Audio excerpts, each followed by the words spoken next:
Not able to right now. That was cool. I can't believe I did that. What the heck? I'm not able to right now. That was cool. The freezing water of the Hudson didn't scare her. Losing the little boy sinking into the murky depths did. But when Kane dragged his limp body onto the muddy bank, she didn't realize the hardest part wasn't fighting the current. It was facing the man who arrived seconds later. Adrian Volkov wasn't just a worried father. He was the head of the city's most feared crime syndicate, a man who didn't believe in accidents. Kane thought she was saving a life that day, but the moment she looked into the devil's eyes, she realized she might have just signed her own death warrant.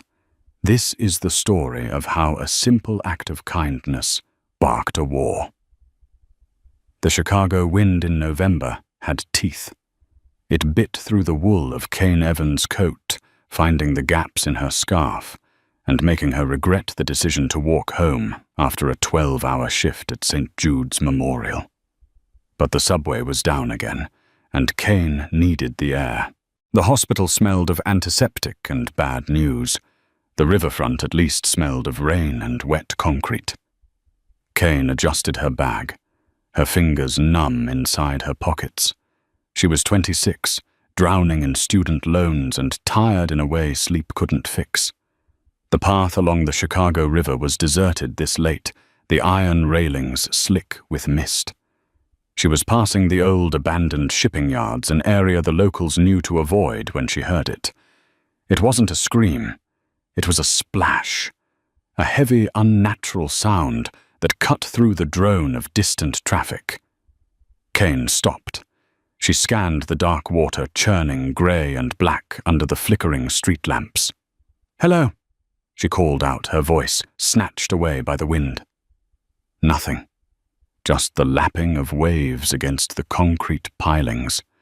She turned to keep walking, convincing herself it was just debris, maybe a tire thrown in by teenagers. But then she saw it. A flash of bright red, bobbing 20 yards out. A puffer jacket, and attached to it, a small, pale hand, flailing desperately against the current. Kane didn't think. Her brain, trained by years in the ER, bypassed fear and went straight to protocol. She dropped her bag, kicked off her heavy boots, and vaulted over the railing. The drop was 10 feet. She hit the freezing water like a stone.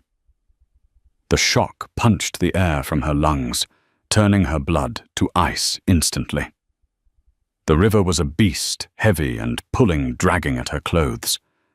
She surfaced, gasping, wiping sludge from her eyes. "Help!" The voice was thin, terrified and gurgling. "Keep your head up!" Kane screamed, swimming with choppy, desperate strokes. The current here was vicious, an undertow created by the bridge pilings. She reached the red jacket just as the boy went under again. He was small, maybe 7 or 8 years old. Kane dove, her eyes stinging in the murky blackness. Her hand brushed nylon. She gripped it tight and kicked upward, breaking the surface with the boy in her arms. He was dead weight, panicked and thrashing. "Stop, I've got you!" she yelled, spitting out river water. She hooked her arm under his chin, flipping him onto his back to keep his airway clear. "I've got you." The swim back was torture. Her limbs felt like lead. Every kick was a battle against the freezing cold that was already making her vision tunnel. She aimed for a rusted maintenance ladder, clinging to the mossy wall of the embankment. She threw the boy toward the ladder. "Grab it!" The boy, shivering violently, his lips blue, managed to loop an arm through the rung. Kane shoved him up her strength, failing. She scrambled up behind him, her fingernails tearing against the rusted iron until they both collapsed onto the concrete walkway. Kane rolled onto her back, wheezing, staring up at the smog-choked sky. She was freezing. Hypothermia was minutes away. She forced herself to sit up. The boy was curled in the ball, coughing up water. "Hey!" Kane chattered, her teeth clacking together painfully. She crawled over to him, checking his pulse. It was erratic. What's your name?" "Leo," he whispered, his eyes wood and dark, terrified not just of the water but of something else. He looked around wildly.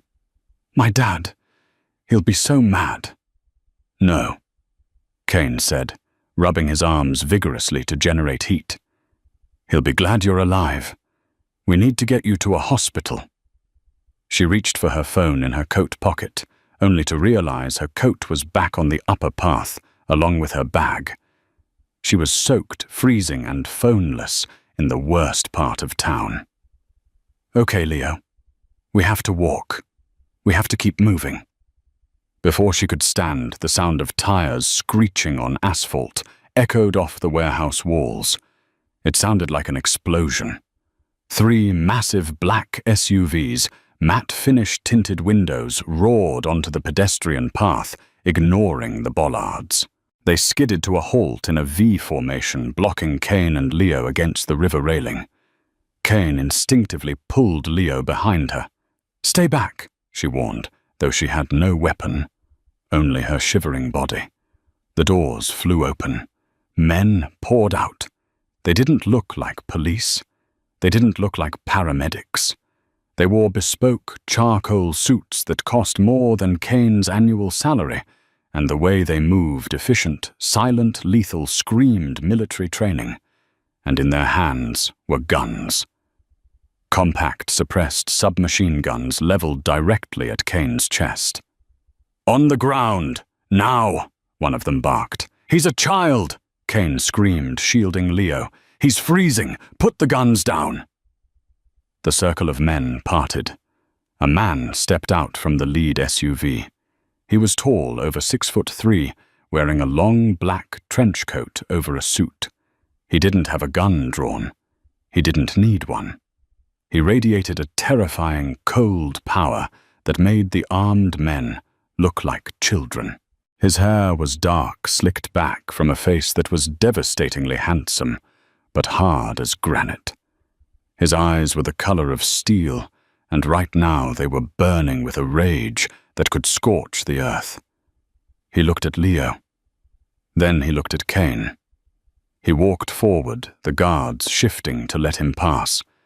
He stopped 2 feet from Kane. "Daddy!" Leo sobbed, breaking from Kane's grip and running to the man. The man caught the boy, falling to one knee to wrap him in the trench coat, burying his face in the boy's wet neck for a split second. It was a moment of raw humanity. Then the man stood up, Leo safe in his arms. He looked at Kane. "Who are you?" His voice was deep, accented with something Slavic, and utterly devoid of gratitude. "I'm the one who just pulled your son out of the river." Kane snapped, adrenaline overriding her fear. "He has mild hypothermia. He needs a hospital, not an interrogation." The man stared at her. He noticed her wet scrubs, her shivering hands, the blue tint of her lips. He signaled to the guard on his left, a massive man with a scar running through his eyebrow. "Silas," the man said quietly. "Get Leo in the car. Crank the heat. Call Dr. Aris. Now." "Yes, Pachan," Silas said, taking the boy gently. Kane froze. Pachan. She knew that word. She worked in a trauma center in Chicago. She treated gunshot victims and gang members. Pahan was the title for a boss in the Russian Mafia. She took a step back, her back hitting the railing. I should go." The man stepped into her space, blocking her exit. He didn't touch her, but his presence was suffocating. "You aren't going anywhere," he said. "I saved him," Kane whispered. "Or," the man said, tilting his head, his eyes scanning her face like he was reading a dossier. "You threw him in so you could play the hero." Kane's jaw dropped. Are you insane? I almost drowned. Silas, the man called out without looking away from Kane. Take her. Bring her to the estate. Wait. No. Kane shouted, backing away. 2 guards grabbed her arms. You can't do this. This is kidnapping. The man turned his back on her, walking toward the lead SUV. It's not kidnapping, miss. He paused, waiting for a name. Evans, she spat, struggling against the guards. Kane Evans. It's not kidnapping, Miss Evans, Adrian Volkov said, opening the car door. It's an investigation, and if I find out you had anything to do with my son falling into that water, you'll wish you had drowned with him. The drive was silent. Kane sat in the middle seat of the second SUV, sandwiched between 2 stone-faced guards. The leather interior smelled of expensive cologne and gun oil. The heating was on full blast, which stopped her violent shivering, but the fear kept her heart hammering against her ribs. They didn't take her to a police station. They drove north out of the city toward the Gold Coast bluffs, where the old money lived. They passed wrought-iron gates and winding driveways until they stopped before a fortress. The Volkov estate was less a house and more a modern castle. High concrete walls topped with cameras and sensors surrounded a sprawling mansion of glass and black stone. It looked impenetrable. The car stopped. The door opened. Out, the guard said. Kane stepped out, her wet scrubs clinging to her skin. She felt small, exposed, and ridiculous. She was a nurse who saved lives, and now she was being treated like a criminal by a man who looked like he owned half the city. They marched her into the foyer. It was cavernous with marble floors that reflected the crystal chandelier overhead. Adrian Volkov was already there, shedding his wet trench coat.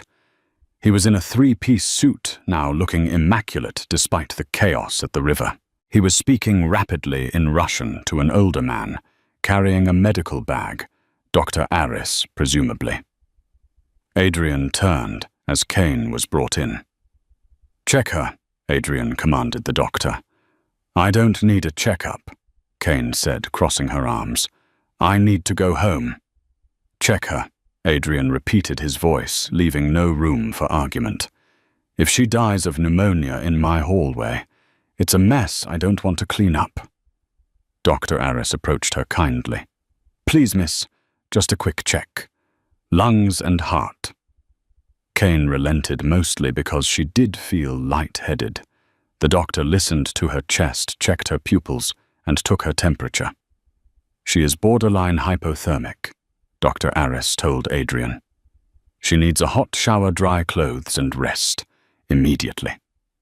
Adrian nodded once. He looked at an older woman, the housekeeper, who was hovering nervously by the stairs. Martha, take her to the blue guest room. Get her clothes. Lock the door from the outside. You can't keep me here. Kane stepped forward, her anger flaring again. I have a job. I have a life. You can't just lock me up because you're paranoid. Adrian walked over to her. Up close, he was even more intimidating. He smelled of rain and sandalwood. He towered over her, but Kane refused to shrink back. She lifted her chin, meeting his steel gaze. My son, Adrian said, his voice low and dangerous, is the only thing in this world that matters to me. He is an excellent swimmer. He does not fall into rivers. Until I know how he ended up in the water, nobody involved leaves my sight. Not you. Not his bodyguards. Nobody. I was walking home, Kane insisted. We verified your route, Adrian said calmly. St. Jude's to the river path. It matches. But coincidence is the lazy man's explanation for a conspiracy. Until Leo wakes up and tells me what happened, You are my guest." "Guest?" Kane scoffed. "You said lock the door." "A guest under high security," Adrian corrected. He leaned in closer. "Do not try to leave, Kane. The perimeter is electrified, and my men shoot first. Go upstairs. Warm up. Pray my son clears your name." He turned and walked away toward the east wing of the house. Kane watched him go, a mix of fury and terror swirling in her gut. He was a monster. A beautiful, rich, terrifying monster. Martha touched her arm gently. "Come, dear. You're turning blue." Kane followed the housekeeper up the grand staircase. As she reached the landing, she looked down. Adrian was standing by the window, staring out into the dark night, his hand gripping a tumbler of amber liquid, so hard she thought the glass might shatter. He looked like a king under siege. The cell was nicer than Kane's entire apartment. The blue guest room had a king-sized bed, a private balcony, and a bathroom filled with marble and gold fixtures. After a scalding shower that finally drove the chill from her bones, Kane put on the clothes Martha had left, a pair of grey cashmere sweatpants and an oversized silk shirt. They were men's clothes. His clothes, she realized with a flush. They smelled like him sandalwood and something crisp, like expensive paper. She paced the room for an hour. She tried the door. Locked just as promised. She checked the balcony. It was on the 3rd floor, a straight drop down to a patio patrolled by 2 guards with Rottweilers. Escape was impossible. Around 10:00 p.m., the lock clicked. Kane spun around, grabbing a heavy brass lamp from the bedside table. The door opened. It wasn't a guard. It was Adrian. He had loosened his tie and rolled up his sleeves, revealing forearms that were thick with muscle and marked with faint, faded scars.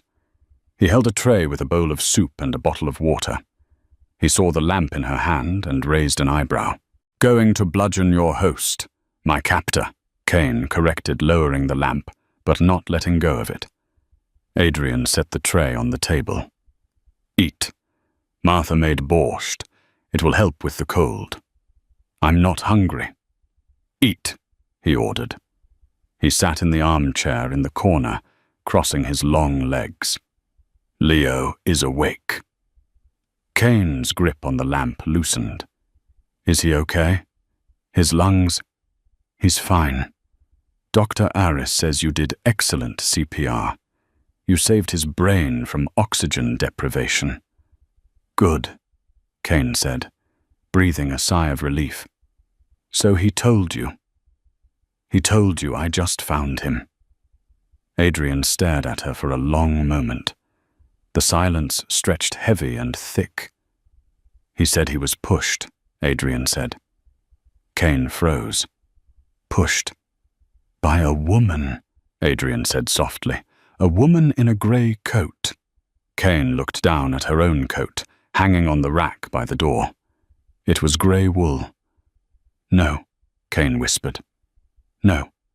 I was wearing that coat, yes, but I didn't push him. I jumped in after him." Leo said he was walking by the railing, waiting for his detail to catch up. He had run ahead. He felt hands on his back. He turned and saw a woman in grey. Then he went over. Adrian stood up slowly. The security footage from the warehouse is grainy. It shows a figure in grey running towards the boy. Then the boy falls. Then the figure jumps in. "I was running to help him," Kane shouted, panic rising in her chest. "He was already falling when I started running. Or," Adrian said, walking toward her, "you pushed him, regretted it, or realized you were being watched and dove in to fix your mistake. Or maybe it was a botched kidnapping attempt. Why would I kidnap a child and then drown myself trying to save him?" Kane argued, tears of frustration stinging her eyes. "I'm a nurse. I save people. Check my background. I have 0 criminal record. I have student loans and a court named Miso. I am not an assassin." Adrian stopped right in front of her. He took the lamp from her hand and set it down gently. Then he took her chin in his hand. His fingers were rough, calloused, but his touch wasn't painful. It was examining. "I have checked you, Kane Evans," he said, his voice dropping to a rumble. "Born in Ohio. Father was a mechanic, mother a teacher. Both deceased, nursing degree from UIC. Top of your class. You have 42,000 in debt.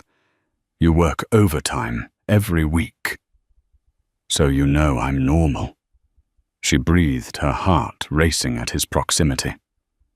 "I know that everyone has a price," Adrian said, "and I know that my enemies, the Calabrese family, the Triads, they would pay your debt 10 times over, just to hurt my son."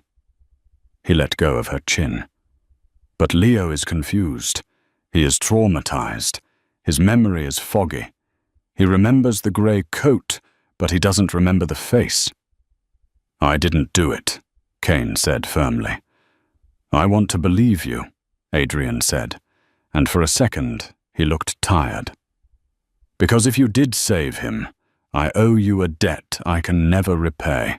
But if you hurt him—" He didn't finish the sentence. He walked to the door. "You stay here tonight. Tomorrow we will go back to the river. We will retrace your steps, and if your story has even one hole in it," he opened the door. "Sleep well, Miss Evans." The lock clicked shut again. Kane sank onto the bed, burying her face in her hands. She was a prisoner in a golden cage, accused of trying to kill the boy she had risked her life to save. But as she lay in the dark trying to sleep, she couldn't get the image of Adrian Volkov out of her head. The violence in his eyes when he looked at his enemies, and the desperate, terrifying love when he looked at his son. She knew one thing for sure: Adrian Volkov was a dangerous man to have as an enemy. But as she touched the silk of his shirt she was wearing, she wondered what it would be like to have him on her side. And somewhere in the dark house, a phone rang. Adrian picked it up in his office. "Volkov," he answered. "It's done," a distorted voice said on the other end. "The boy is alive." A pity. The nurse was supposed to be the perfect scapegoat. Why didn't you put a bullet in her yet? Adrian's grip tightened on the phone until the plastic creaked. His eyes shot to the ceiling toward the room where Kane was sleeping. "Who is this?" Adrian demanded. "A friend," the voice sneered. "Get rid of the girl, Adrian, or we'll finish the job on the boy, and this time she won't be there to fish him out." The line went dead. Adrian stared at the phone. The grey coat. The push. The recul, someone had set Kane up. He looked at the security monitors. On screen 4, he saw Kane curled up on the bed, looking small and defenseless. She wasn't the assassin. She was the target. And now she was the only witness. Adrian holstered his gun. He wasn't keeping her prisoner anymore. He was keeping her alive. The silence in the Volkov estate was heavy, the kind that presses against your eardrums. In the blue guest room, Kane was wide awake, staring at the ceiling. The adrenaline from the river had faded, leaving behind a cold knot of dread in her stomach. She replayed the events in her mind. The boy's face, the freezing water, Adrian's steel-grey eyes accusing her of murder. A woman in a grey coat. It was insane. It was a setup. But who would set up a random nurse? Suddenly the handle of her bedroom door turned. Kane sat up, her heart hammering. It was slow, deliberate. The lock clicked. "Adrian," she whispered, clutching the duvet. The door eased open, but the figure silhouetted by the hallway light wasn't Adrian. It was Silas, the massive guard with the scar, who had driven the car. But something was wrong. He wasn't moving with the stiff formality of a bodyguard. He was creeping a suppressed pistol raised in his right hand. Kane's breath hitched. She scrambled backward, knocking the brass lamp off the table. Clang Silas didn't flinch. He raised the gun, aiming directly at her head. "Sorry, sweetheart." He grunted, his voice low and devoid of emotion. "Loose ends." Kane squeezed her eyes shut, waiting for the flash. Bang!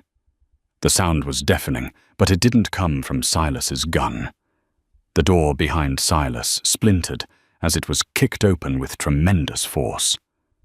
Adrian Volkov was there, a blur of fury in a white dress shirt. Before Silas could pull the trigger, Adrian lunged, wrapping his arm around the giant man's throat and slamming him into the doorframe. The gun skittered across the floor, sliding under the bed. "You turned!" Adrian roared, the sound primal. He drove a knee into Silas's kidney, hearing the crunch of bone. "On my son. On my house." Silas was huge, but Adrian fought like a man possessed. He twisted Silas's arm with a sickening crack, disarming him completely, then threw him to the ground. Adrian stood over him, his chest heaving, a black pistol in his own hand, now pointed at his former head of security. "Who paid you?" Adrian demanded, his voice trembling with rage. "Was it the Calabrese?" Silas spat blood onto the pristine carpet. He laughed, a wet, gurgling sound. "It doesn't matter, Volkov. The house is compromised. You're already dead." Adrian didn't hesitate. He pistol-whipped Silas, knocking him unconscious instantly. He turned to Kane. His eyes were wide, wild. There was blood on his knuckles. Silas's blood. "Get up!" Adrian barked. Kane was paralyzed, shaking violently. He was going to kill you to close the loop," Adrian said, moving to the bed and ripping the duvet off her. "Get up, Kane! We have to move! Now!" He grabbed her hand. His grip was iron tight, but his palm was warm. He pulled her off the bed, barefoot, into the hallway. "Where are we going?" Kane gasped, struggling to keep up with his long strides. "The panic room is compromised if Silas had the codes," Adrian said, scanning the corridor. The red emergency lights were flashing now. An alarm wailed in the distance. "We're leaving the estate." "What about Leo?" Kane screamed, digging her heels in. "I'm not leaving without the boy." Adrian stopped. He looked back at her, and for the first time the mask of the ruthless Mafia Don slipped. He looked terrified. "Leo is already in the armored transport with Martha and my brother Dante. They left 10 minutes ago via the tunnel. I stayed back to get you." Kane stared at him. "You stayed? For me?" "You're the witness," Adrian said, his face hardening again, hiding the vulnerability. "And I don't let innocent people die in my house. Now move." They ran down the back servants' staircase. The house was in chaos. Kane could hear shouting, the sound of boots on marble, and the distinct pop-pop-pop of gunfire from the front entrance. The friend on the phone hadn't just made a threat. They had sent a hit squad. They burst out of the kitchen door into the garage. It was a massive concrete bunker filled with exotic cars. Adrian bypassed the Ferraris and Lamborghinis and ran to a nondescript beat-up Ford sedan in the corner. "Get in," he ordered. "Stay low." Kane dove into the passenger seat. Adrian vaulted into the driver's side, hot-wiring the car with a keypad under the dashboard. The engine roared to life. It sounded like a jet engine disguised inside a sedan. As the garage door rolled up, 3 men in tactical gear appeared at the end of the driveway. They raised assault rifles. "Get down!" Adrian shouted, his hand flying out to push Kane's head toward her knees. The windshield shattered as bullets sprayed the car.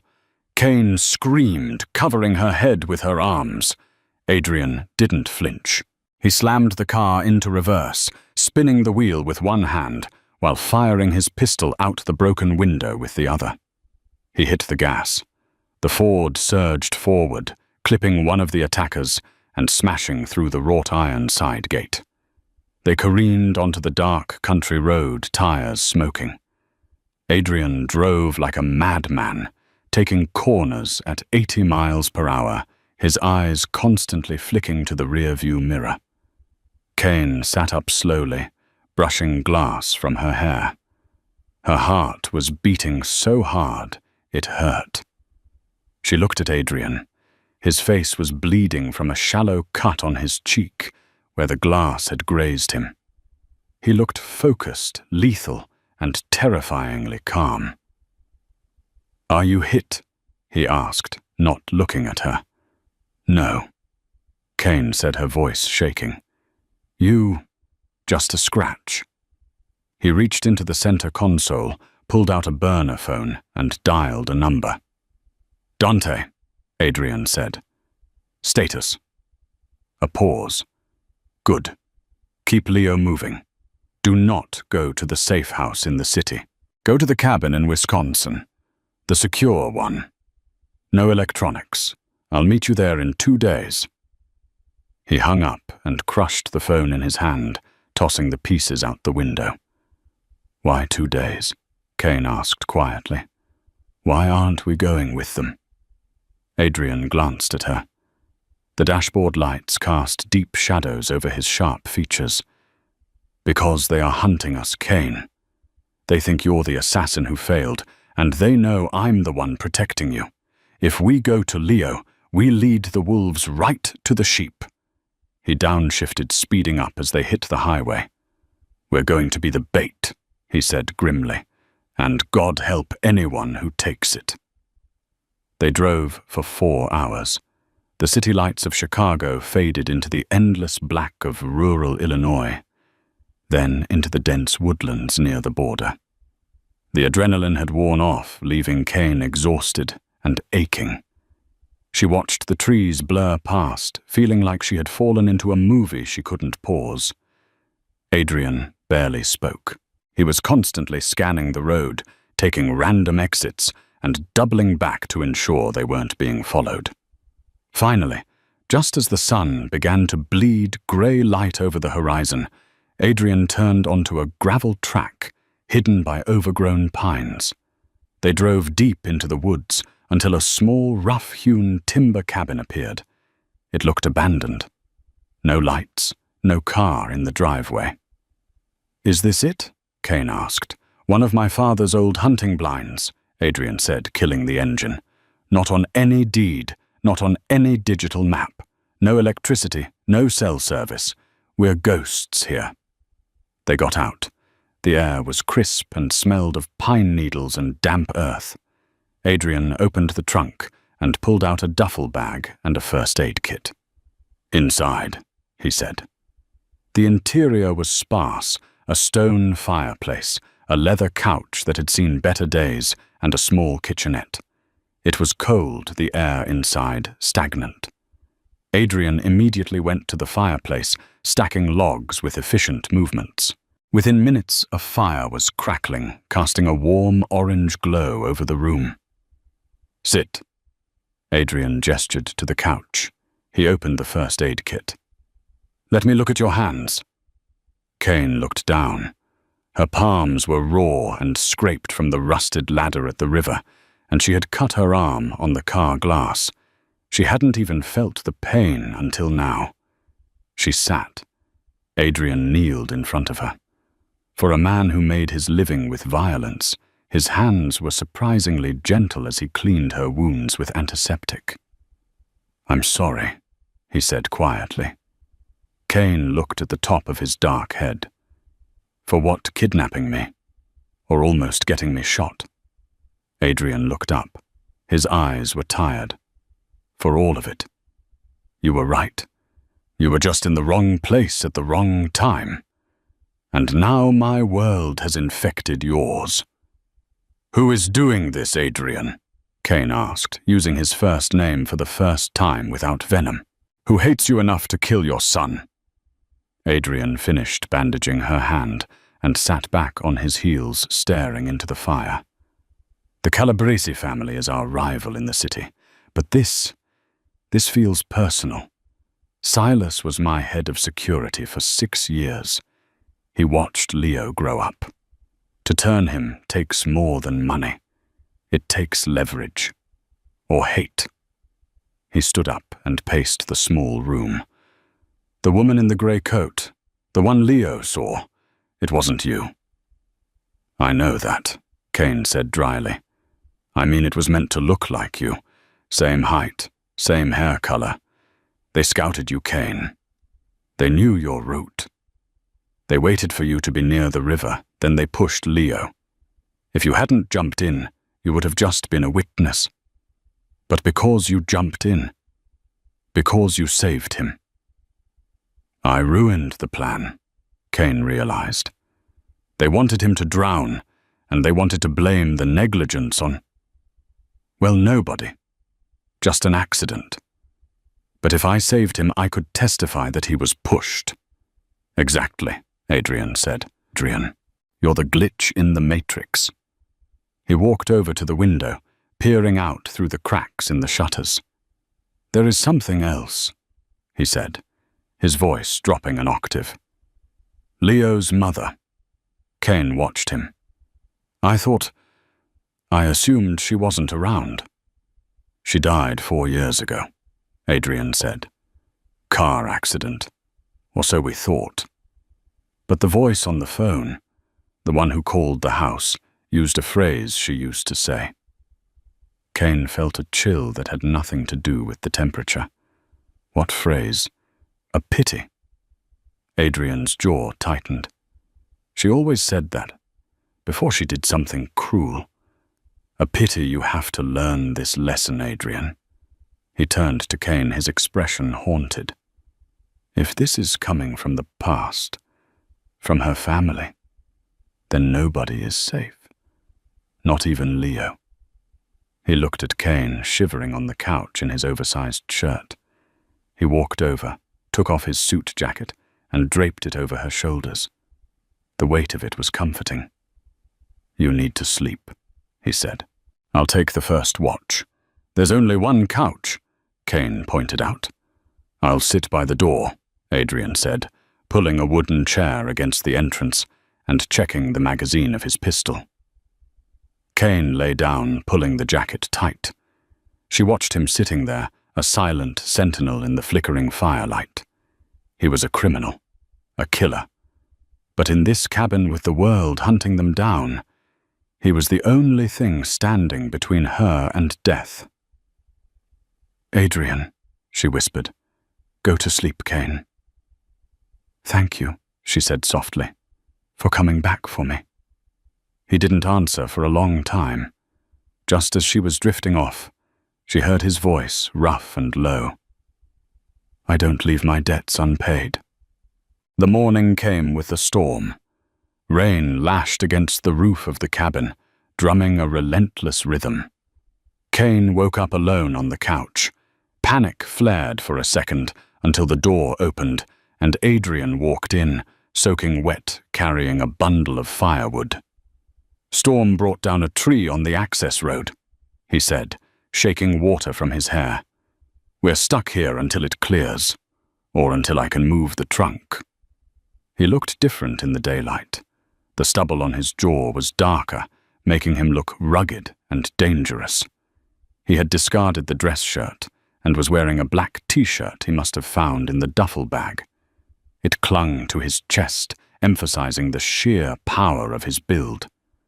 Kane sat up, conscious of her messy hair. "Is that bad being stuck?" "It's good," Adrian said, dumping the wood by the fire. "Mud covers tracks. The rain grounds drones. We have time." He moved to the kitchenette and opened a can of beans with a combat knife. "Breakfast of champions." They ate in silence, the tension from the night before shifting into something else. Something thicker. Every time their hands brushed passing the food, Kane felt a jolt of electricity. "So," Kane said, trying to distract herself, "tell me about Leo. What is he like when he isn't drowning?" A small, genuine smile touched Adrian's lips. It transformed his face, taking 10 years off his age. "He is energetic. He loves dinosaurs. He thinks he is a T-Rex half the time. He plays the violin badly. And he hates math." "Sounds like a normal kid." Kane smiled. "He is not normal," Adrian said, his smile fading. "He is a Volkov. He has a target on his back from the day he was born. I tried to keep him out of this life. Private schools, nannies. But the life, it always finds a way in." He looked at Kane intensely. "You are normal, Kane. You have a soul. You worry about rent. You save lives instead of taking them. You should hate me for dragging you into this." "I don't hate you," Kane said, surprising herself. "I hate the situation. But I saw how you looked at him at the river. You love him more than anything." "I would burn the world for him," Adrian said simply. He stood up and walked over to her. The cabin was small, forcing them into each other's space. He stopped inches from her. "And now?" he whispered, his eyes dropping to her lips. "I find myself wondering how much of the world I would burn for the woman who saved him." Kane's breath hitched. The air between them crackled. The danger outside felt 1,000,000 miles away. All that existed was the firelight, the rain, and the heat radiating from Adrian Volkov. He reached out his hand, grazing her cheek. "You are too good for this world, Kane." "Maybe," she whispered, leaning into his touch. "Or maybe the world is just too bad." He leaned in his eyes, searching hers for permission. Kane didn't pull away. She tilted her head up. His lips brushed hers, tentative at first, a question. Then as she sighed against him, the kiss deepened. It was hungry, desperate, fueled by the fear of death and the sudden, overwhelming connection between two people from opposite sides of the track. Adrian's arms went around her waist, pulling her flush against him. Kane's hands tangled in his wet hair. It was a kiss that tasted of rain and danger. Suddenly a loud crack echoed from outside. Not thunder, a twig snapping. Adrian broke the kiss instantly, his eyes shifting from passion to predator in a nanosecond. He pushed Kane behind him, drawing his gun. "Get down!" he hissed. He moved to the window. Through the rain, he saw movement in the tree line. A flash of tactical gear. "They found us," Adrian cursed. "How did they find us?" He looked at Kane, then at the bandage on her arm. He grabbed her arm, ripping the bandage off. Underneath the gauze, stuck to her skin, was a tiny pulsing microchip, the size of a grain of rice. Adrian stared at it, his face pale. "Dr. Aris," he whispered. "The doctor put a tracker in you when he checked you at the house." Kane looked at the chip in horror. "The doctor... But he seemed so nice." "Trust no one," Adrian said, his voice ice cold. A bullet smashed through the window, embedding itself in the log wall inches from Adrian's head. "Into the bathroom," Adrian yelled, grabbing her. "Tub now!" The cabin erupted in gunfire. The bathroom of the hunting cabin was small, smelling of mildew and old pine soap. Kane huddled in the cast-iron bathtub, her knees pulled to her chest as bullets tore through the rest of the cabin. The sound was deafening wood, splintering glass, shattering, and the thwack, thwack, thwack of suppressed rounds hitting the logs. Adrian was crouched by the doorframe, checking his weapon, a Sig Sauer P320 he'd pulled from the duffel bag. He looked calm, terrifyingly so. He turned to Kane, his eyes locking onto hers. "They are suppressing the front. They want to flush us out the back," he said, his voice cutting through the noise. "There are at least 6 of them." He reached into his boot and pulled out a backup knife, a jagged piece of dark steel. He handed it to her. "If anyone comes through that door who isn't me, you put this in their neck. Do you understand?" Kane took the knife. Her hands were shaking, but she nodded. "Yes." "Good girl." Adrian grabbed the discarded bandage with the microchip still stuck to it. He looked at the window above the toilet, a small ventilation square. "They are tracking this," he said. He reached up and wedged the chip into the frame of the window. "Let's give them a target." He grabbed a heavy wool blanket from the rack, threw it over his head to break his silhouette, and kicked open the bathroom door. "Stay down!" he yelled at Kane. He sprinted not toward the back door, but straight at the front of the cabin, directly into the line of fire. He flipped the heavy oak table onto its side for cover, just as the front windows disintegrated under a hail of gunfire. Kane covered her ears, squeezing her eyes shut. She heard Adrian return fire, the loud crack of his unsuppressed pistol, booming like thunder compared to the enemy's weapons. Then silence. "Reloading," a voice shouted from outside. That was the mistake. Adrian vaulted over the table. He didn't shoot. He ran through the shattered front door, diving onto the wet porch. Kane heard a scream, then a wet thud, then another shot. She couldn't stay in the tub. If he died, she was dead too. Driven by an instinct she didn't know she possessed, she crawled out of the bathroom and peered through the wreckage of the living room. Outside, the storm was raging. Through the sheets of grey rain, she saw Adrian fighting. He was a blur of violence. He had engaged 2 men in hand-to-hand combat in the mud. He twisted one man's rifle away, using the stock to shatter the attacker's jaw, then spun and put 2 rounds into the chest of the second man. But a third man emerged from the tree line, raising a shotgun. Adrian was occupied, his back turned. "Adrian!" Kane screamed. The warning gave him a split second. He dropped to his knees as the shotgun blast decimated the porch railing where he had been standing. Adrian rolled firing from the ground. The gunman dropped, but they weren't done. "Burn it!" someone yelled from the woods. A Molotov cocktail arced through the air, crashing onto the cabin's roof. The old, dry timber caught fire instantly, despite the rain. Smoke began to pour into the room. "Kane, move!" Adrian roared, rushing back inside. He grabbed her arm, hauling her up. "Out the back, now!" They sprinted through the kitchen, bursting out the back door, just as the roof began to collapse. The heat was searing. They ran into the dense tree line, slipping on the muddy slope. Behind them, the cabin became a bonfire, illuminating the woods in an eerie orange glow. "They'll see us," Kane gasped, her lungs burning. "No," Adrian said, pulling her into a ravine filled with ferns. The fire destroys the heat signature for their thermal scopes. It blinds them.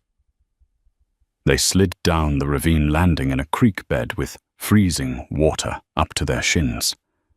Adrian didn't stop. He dragged her upstream under the cover of the overhanging bank. They moved for 20 minutes in silence, the only sound the rain and their ragged breathing. Finally, Adrian stopped under a concrete bridge that passed over the creek. He slumped against the wall, sliding down until he hit the mud. "Adrian!" Kane knelt beside him.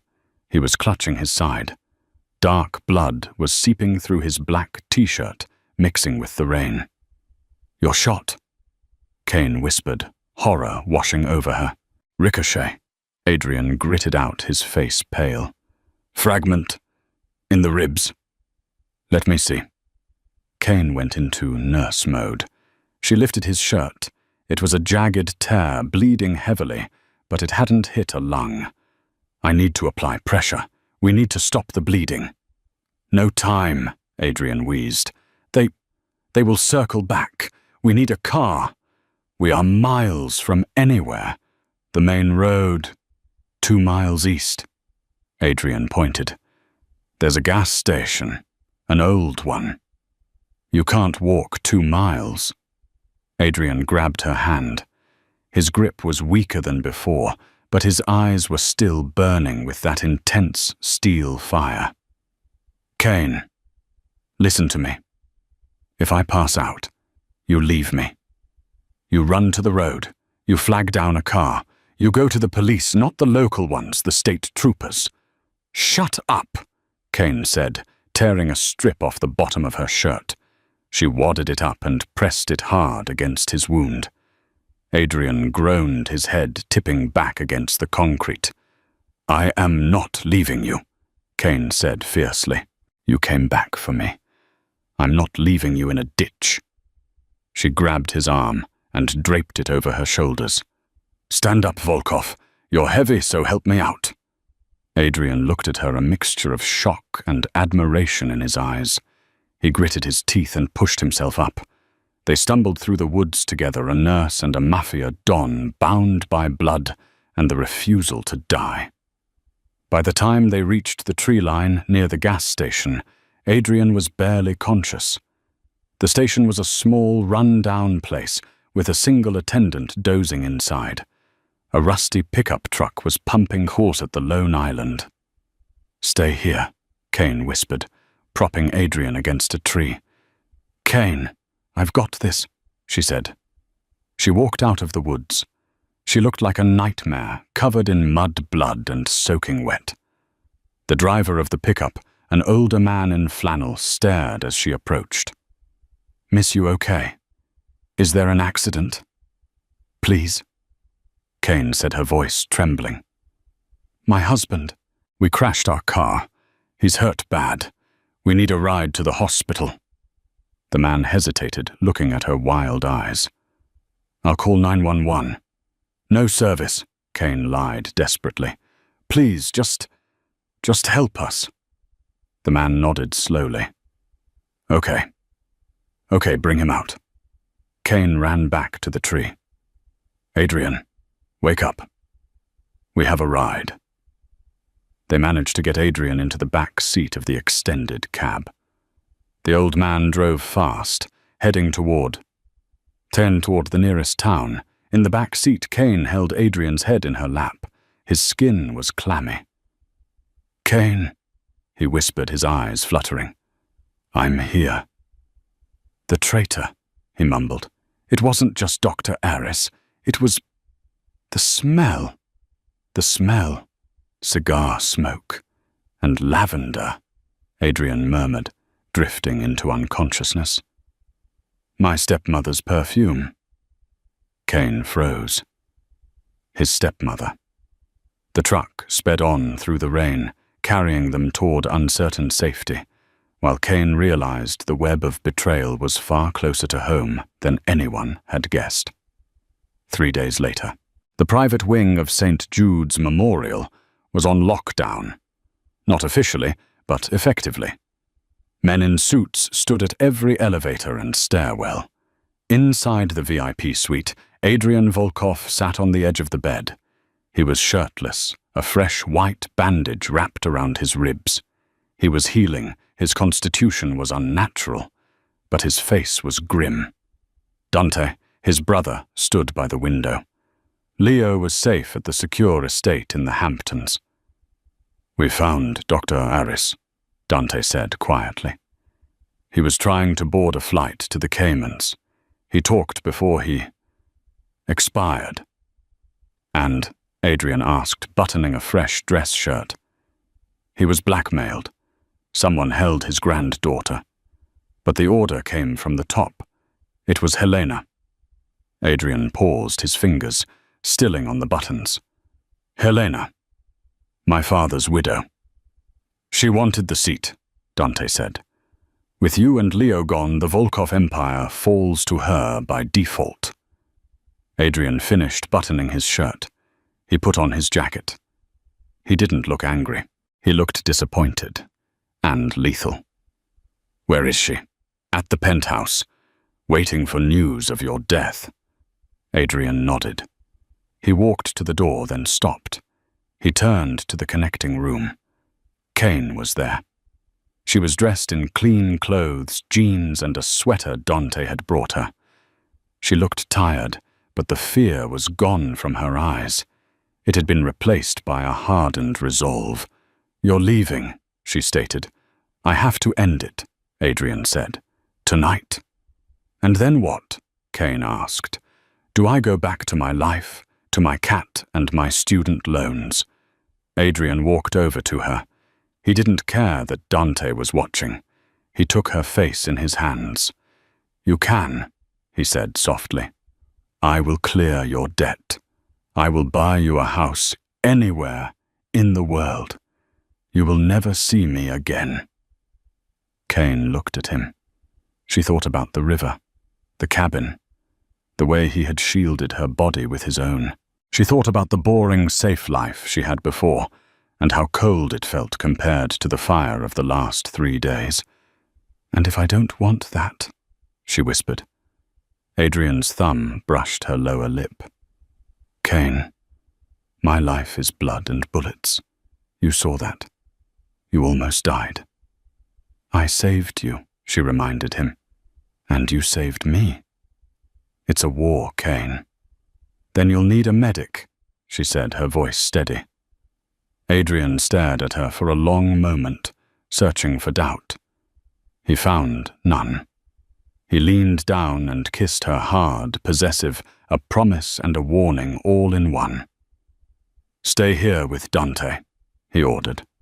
When I come back, we will talk about the future. The penthouse.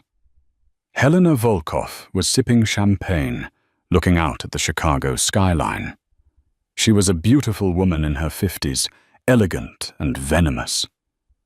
The elevator doors pinged. She smiled, expecting her hitman. She turned.